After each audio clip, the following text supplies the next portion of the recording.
বার্নলির মাঠে প্রত্যাশিত জয় নিয়ে ইংলিশ প্রিমিয়ার লিগের শীর্ষে উঠেছে ম্যানচেস্টার সিটি। গোল ব্যবধানে দুইয়ে নেমেছে পয়েন্ট টেবিলে লম্বা সময় কর্তৃত্ব করা আর্সেনাল। বুধবার আর্লিং হালান্ডের একমাত্র গোলে স্নায়ু চাপের ম্যাচটি জেতে পেপ গার্দিওলার দল।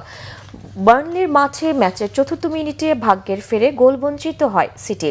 হায়ান শেহকির প্রচেষ্টায় ঝাঁপিয়ে এক হাত দিয়ে কোনো মতে আটকান গোলরক্ষক মার্টিন। বল তার হাতে বাধা পেয়ে পোস্টে লাগে। পরের মিনিটেই সিটিকে এগিয়ে দেন আর্লিং হালান্ড।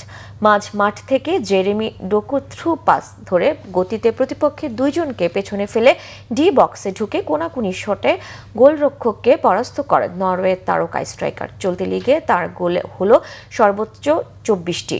মৌসুমের সব প্রতিযোগিতা মিলিয়ে সংখ্যাটা 35। দ্বিতীয়ার্ধের 10 মিনিটে দ্বিতীয় গোল পেতে পারতেন হালান্ড, কিন্তু এই দফায় ভাগ্য তার সহায় হয়নি। শর্ট পোস্টে বাধা পায়। বাকি সময়ে অনেক সুযোগ পেয়েও ব্যবধান বাড়াতে পারেননি অতিথি দল।